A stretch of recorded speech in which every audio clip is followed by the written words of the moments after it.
ዕላል ምስ ንጉስ ዓርከይ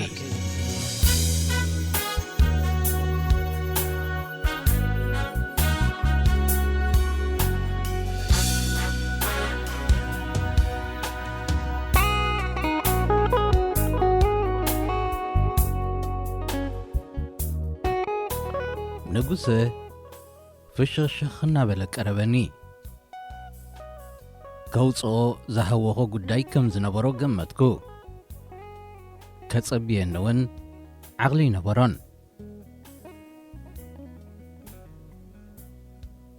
سمعي له زعلم كني ابي يغزرب قنيت ጋዜጠኛ ኢሉ ጀመረለይ ናበየ ምርሕ ከም ዘሎ ኣይሰሓትክዎን ቀዲመዮ ክኸይድ ስለ ዘይመረጽኩ ግና ሕቶታት ከቕርበሉ ጀመርኩ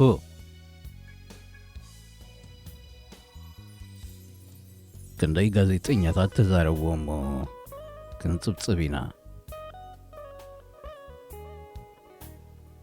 ኤርትራ በፂሓ ተመልሰ እኮ እዩ ዝብለካ ዘለኹ ኣሜሪካዊ ድያ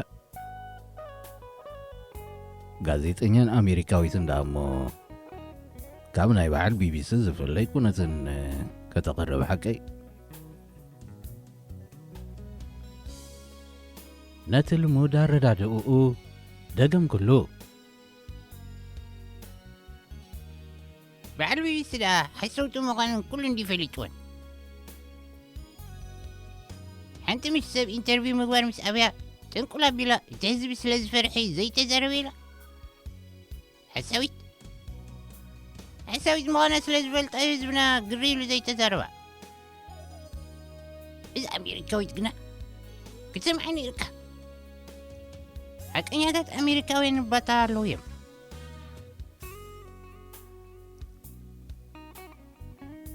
ካብቲ ቅድሚ ሕጂ እተነግረ ሓቂ እንታይ ዝተፈለዳ ተዛሪባ ወደይ መብዛሕትኦም ጋዜጠኛታት ሪኣ ከለኻ ሓደ ኣጀንዳ ሒዞም እዮም ዝመፁ በቃ መንግስትና ንምፅላም እዮም ካብኡ ተላኢኾም ዝመፁ ብለካ ሽዑ ዝረኣዩ እንተረኣዩ ዝሰምዑ እንተሰምዑ ሓንቲ ዓይነት እያ ዜንኦም ህዝቢ ኤርትራ ከም እተወፅአ ጌርካ ምቕራብ ንመንግስትና ከም ሓደ ረጋፂ መንግስቲ ጌርካ ምስኣል ጥራይ ዕላምኦም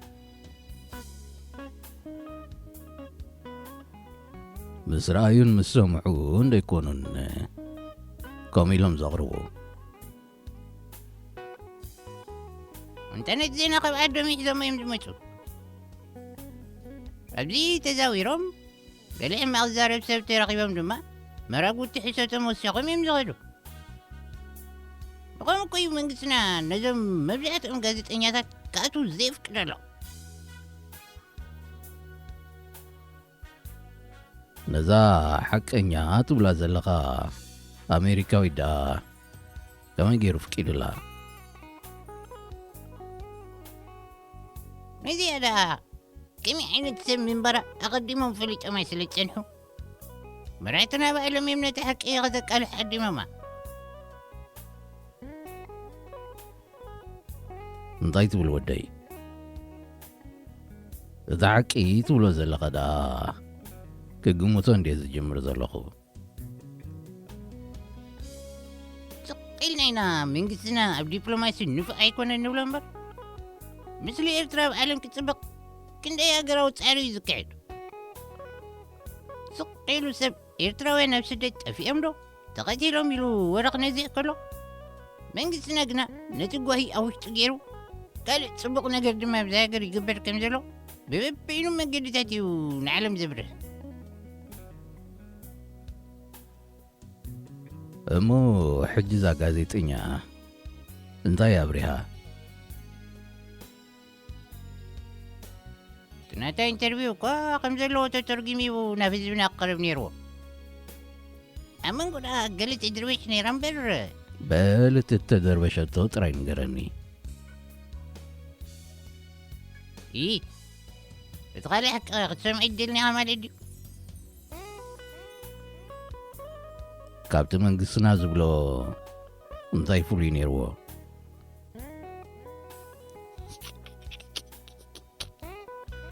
መንግስትና ሓቀኛ ምዃኑ በልሕጅሲ ግጥመን ጀሚርካ ካዕካዕታ ሰሓቓ ሰኒዮ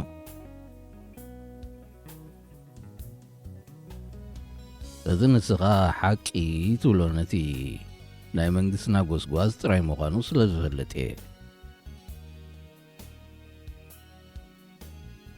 ካብ ሰሓቕ ብኡ ንብኡ ናብ ጽዋገ ተሰጋገረ እሞ እዛ ዝብለካ ዘለኹ ጋዜጠኛ መኻን ጋዜጠኛ ጥራይ እውን ኣይኮነትን ገለ ሓላፍነት እውን ኣለዋ እዛ ኣሜሪካዊት እየ ዝብለካ ነዚ ናይ ኣሜሪካ ኣካይዳ እኮ እያ ጽቡቕ ጌራ ነቒፋቶ ኣብ ናይ ኣሜሪካ ሬድዮ ድያ ከምኡ ጌራ ኣብ ቪኦኤ እንደ ዝብለካ ዘለኹ ናይ ባቂ ተባዕ ኣሜሪካዊት ንመንግስታ እንዳወቐሰት ዳ እሞ ገለ ይብልዋን ሃገር ክሒዳ ወይ ዕስብትያ ከይብልዋ ኣይትፈርህን ድያ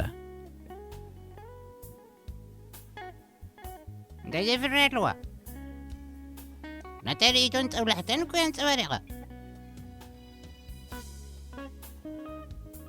ኣብ ኤርትራ ንመንግስቲ ኤርትራ ዝወቅስ ማዕከን ዜና ከም ዘየለኸ ነጊራ ዶ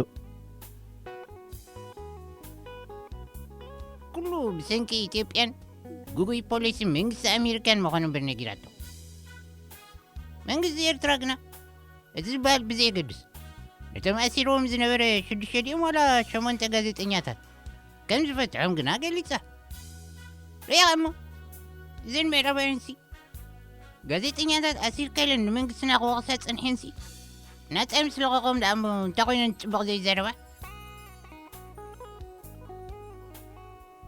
ከም ድላዩ ንዓመታት ኣሲሩ ምስ ፈትሐ እምበር መንግስትኻ ክነኣት ደሊኻዮ من دم وقفتها ما قددوي بعد كل بيبي فتحوا صغي لون كأسروم مقالة إلكا تفرح انت مريسكا نايز فتحهم كتمسجنو قدنيو قبل على زيغاتات دلا يوقف تصمز غير منقسم مهلاوي و تتسقم بدليت أمريكا زي تمرحي خمد لها أمريكا رسيعكا حزبنا انتاي كم زدليو بحلو فلتيو منقسي بحجز مأزاز كخون قبو طمابت منقسي زبال أكال زلو سبي سلطان كم كلو زيقاتات تاقر أبتحت حقيم كم محدر زلوهم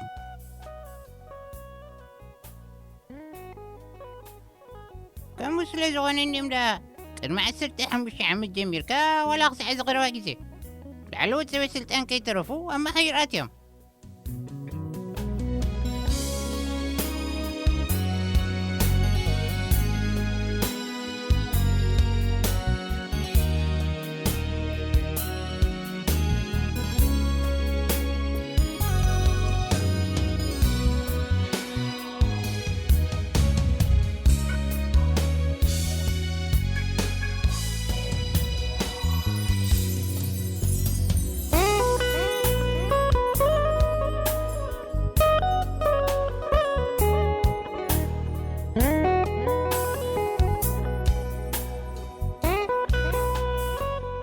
كلا تو قلت اتو نقدا نيزا حقني امريكا ويتندون نقدك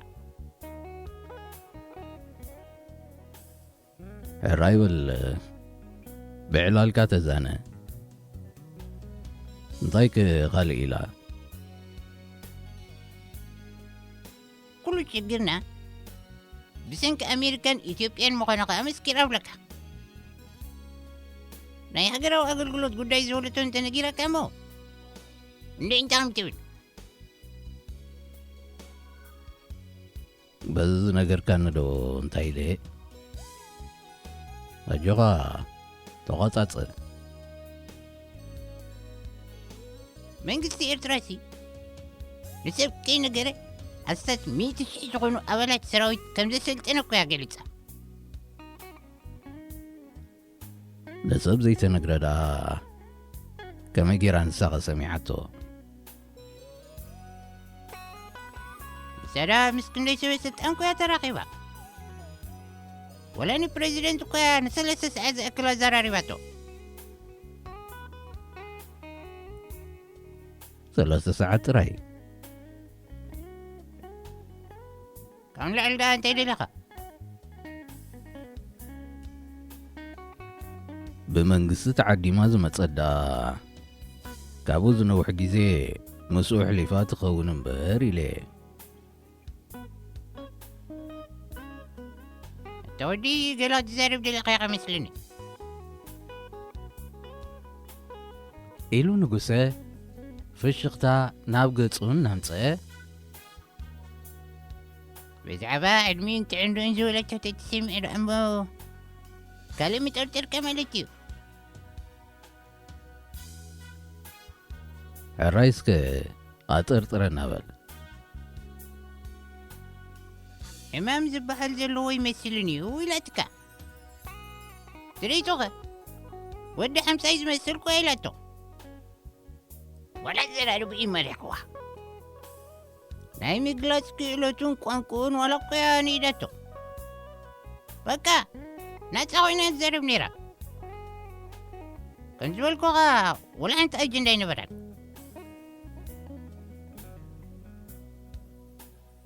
ናይዞም ተፋንዮም ዝበሃሉ 100,000 ሰራዊት ድሃይከ ጌራዶ? እንተ ንሳ ንሰብ ኣብ ፅርግያ እንዳራኸበት ኣይኮነትን ክትዛርብ መፅያ። ምስ ክንደይ ሰበ ስልጣን ተራኺባ ብዛዕባ መደባት መንግስትና ብደቂቓ ፅኒዓ እናበልከዋ። ከም ዝኾነ ተራ ጋዜጠኛ ኣይኮነትን እዚኣ። ነገራት ኣግፊሓ ከም እትርእዮ ኸ ብኸመይ ዲኻ ትፈልጥ? ኣብዚ ኽንያት ምስ ስደት ኤርትራውያን እናዘያደ መፅእ ኣሎ። ምዚ ናይዞም 100,000 ተፋንኡ እኮ እያ ተሓሒዛቶ። እንተፋንናዮም ናብ ካልእ ሃገር እዮም ዝሃድሙ ኢሎም ዶ ገሊፆም ላኾኑ? እንተ ንሳ ባዕላ እውን ክንደይ ኣትፈለጥ ወጃኻ። ኤርትራውያን ብብዝሒ ሰጊሮም ገለ ክበሃል ከሎ ንርእሱ ከተፃርዮ ዘለካ ጉዳይ ከም ዘሎ እኮ እያ ገሊፃ። ትፈልጥ ሚልን ንሕና ስኺልና ንሓልፈ ጉዳይ ንሳ ግና እንታይ ኢላ መስለካ? ኤርትራውያን ናብ ኤውሮጳ ምስ ኣተው ብኡ ንብኡ ተቐባልነት ስለ ዝረኽቡ ካልኦት ኣፍሪቃውያን እውን ብፍላይ ኢትዮጵያውያን ነዚ ዕድል ዝብለፅሉ ከም ዘለዎ እኮ እያ ቃሊሓ። እንደዞም ኢትዮጵያውያን ሲ እንታይ እምበኣና ክኾኑ ጥራይ ሕጂ ኸ ነዛ ናይ ወረቐት ዕድል ሲ በኣና ምሲሎም ክረኽብዋ። እንታይ ዳ ትስሕቕ? እዛ ቅንኢ ዝበልካ ኣስዒቐትኒ። ድሓን ቅንእ ዋላ ይተወሎ ከማና ተመሲሎም እዮም ወረቐት ዝረኽቡ ዘለዉ። ንኤርትራውያን ዝግባእ ዕድል ክወስድዎ ከለዉ ኸ ንስኻ ከመይ ይስምዓካ? ዕድልካ ኢልካዮ ስለምንታዮም ከም ኢትዮጵያውያን ኮይኖም ከኣቱ ዘይከኣሉ ኢልካ እሞ ዘይትሓትት? ተናገራት ኣይቅበልኦምን እዮም እምበር ኣብ ዓዶም ዲሞክራሲ ኣሎ እየን ዝብልኦም። ኣባና ግና ዴሞክራሲ ዘይምህላው ጥራይ ኣይኮነን ትሽግር። ካብ ጊላነት ዝሃድም ዘሎ ህዝቢ ተባሂልና ኢና ተፈሊጥና። ንሃገርካ ምግልጋልሲ ጊላነት ተባሂሉ ክንደይ ሳዒና እሞ ነዛ ዘረባ ክንደጋግማ። ኣነ ግና እንታይ ደይ ዝፅርጭር መስለካ? እዛ ኣሜሪካዊት ምናልባትን ብመንግስቲ ኣሜሪካ ተለኣኻ ዝመፀት ክትከውን ትኽእል እያ። ኣሜሪካ ምስ ኤርትራ ዘለዋ ዝምድና ክተመሓይሽ ትደሊ ትህሉ። ሕጂ ከምዛ ብዜጋታቶም ዝፀቐጠ ዝመፆም ተመሲሎም እዮም ወረቐቶም ከመሓይሹ ዝፍትኑ ዘለዉ። زياتهم ديمقراطي قدسهم ولا قلي عجبهم مسكيبا مش بزي كلمة وانا تعرفهم اجي سارة بريبنا ينينا انتي قدقة نحنا غا بكادراتنا ربريبنا حزبي يأقلك آز ولو منغستي ولون أمريكا دقيفاتو كتصنع زغيل أيكونن زبير ترى دامو نابرات راي برتي ومبر إذن أي كتابة شكر كم زي جميل وزلو تتم عيشو ولا تي كم زي هقرات إيروبا غن حق نازل وزلو أنت غيرا ريقا ولا نيزن إيروبا وين تبقسو انت ريقا أمريكا قليلة تنتقوم بزي أمريكا بعلات ولا حنتقي ورايك إلاني حتى لو زوين سعدي الله كل انت حبابي لنك حقزانا انت جميلا ده اقروا اقرقلوت يلي ولا زي قزيو تسقمتناكو يا اخي إلا تسقمتنا انت تعاليوم مو تصبغيو نمنقصخها وسيقكا مالتيو منقصنا سيك إلا نيو زي كون الزرف 3 سنة عندي ونغلهم على شبيلو إيروباوين كافة يمنا غي مثلك نجم زمتوهم زلو قدولي لم يمكن أقزنا